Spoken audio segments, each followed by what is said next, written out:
হবুচন্দ্র রাজা বলেন, গবুচন্দ্র ডেকে, আইন জারি করে দিও রাজ্যেতে আজ থেকে, মোর রাজ্যের ভিতর হোক না গরিব ভদ্র কিংবা ইতর, কাঁদতে কেহ পারবে নাকো, যতই মরুক শোকে। হাসবে আমার যতেক প্রজা, হাসবে যত লোকে, শান্তি সেপায় পেয়দা পাইক, ঘুরবে ছদ্মবেশে। কাঁদলে কেহ আনবে বেঁধে, শাস্তি হবে শেষে।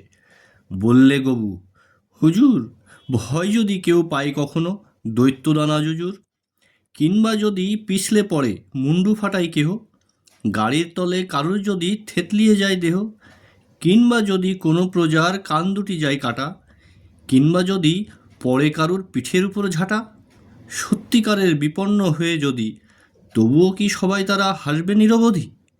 রাজা বলেন, গবু, আমার আইন সকল প্রজার মানতে হবে তবু।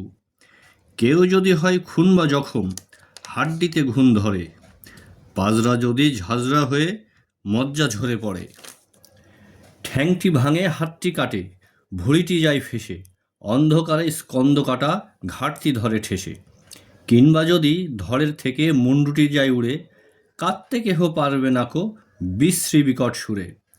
হবুচন্দ্রের দেশে মরতে যদি হয় কখনো, মরতে হবে হেসে। পিটিয়ে দিল ঢেড়া গবু রাজার আদেশ পেয়ে, কাঁদতে কেহ পারবে না আর পুরুষ কিংবা মেয়ে। যতই শোকের কারণ ঘটুক, হাসতে হবে তবু, আদেশ দিলেন রাজাধিরাজ হবু। রাজার আদেশ কেহ যদি যায় ভুলে, চড়তে হবে শুলে। সেদিন হতে হবুর দেশে উল্টে গেল রীতি, হররা হাসির হট্টগোলে, অট্টহাসির অট্টরোলে, জাগলো তুফান নীতি।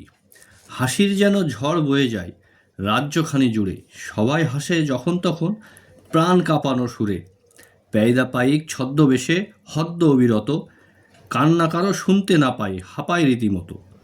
সবাই হাসে আশেপাশে, ভীষণ খেয়ে ভীষণ হাসে, আস্তা বলে সহিস হাসে, আস্তা কুড়ে ম্যাথর, হাসছে যত মুমূর্ষরা হাসপাতালের ভিতর।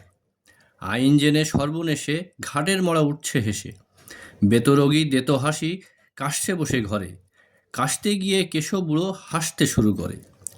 হাসছে দেশের ন্যাংলা ফ্যাচাং হ্যাংলো হাদা যত, গোমরা উদো নোংরা ডোপো চ্যাংড়া শত শত। কেউ কাঁদে না কান্না পেলেও, কেউ কাঁদে না গাট্টা খেলেও, পাঠশালাতে বেত্র খেয়ে ছাত্র দলে হাসে, কান্না ভুলে শিশুর দলে হাসছে অনায়াসে।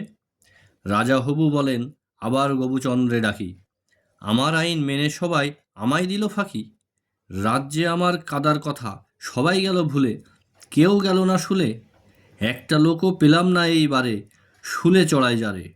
নিয়ম আমার করা, প্রতিদিনই একটি লোকের শুলেতে চাই চড়া। যা হোক আজই সাজের আগে, শুলে দেবার তরে, যে করে হোক একটি মানুষ আনতে হবে ধরে। গবুচন্দ্র বলে হেসে চেয়ে রাজার মুখে, কাঁদতে পারে এমন মানুষ নাই যে মুলুকে। আমি না হয় নিজেই কেঁদে আইন ভেঙে তবে চড়ব শুলে। মহারাজের নিয়ম রক্ষা হবে, কিন্তু এ কি, আমিও যে কাঁদতে ভুলে গেছি, কেমন করে চড়ব তবে শুলে? রাজা বলেন, তোমার মতো মূর্খ দেখি না যে, কাঁদতে তুমি ভুলে গেছো এই কদিনের মাঝেই। এই দেখো না কাঁদে কেমন করে। এই না বলে হবু রাজা কেঁদে ফেললেন জোরে। মন্ত্রী গবু বললে তখন, এবার তবে রাজা নিজের আইন পালন করুন, গ্রহণ করুন সাজা। বলেন হবু, আমার হুকুম নড়বে না এক চুল, আমার সাজা আমিই নেব, তৈরি করো শুল।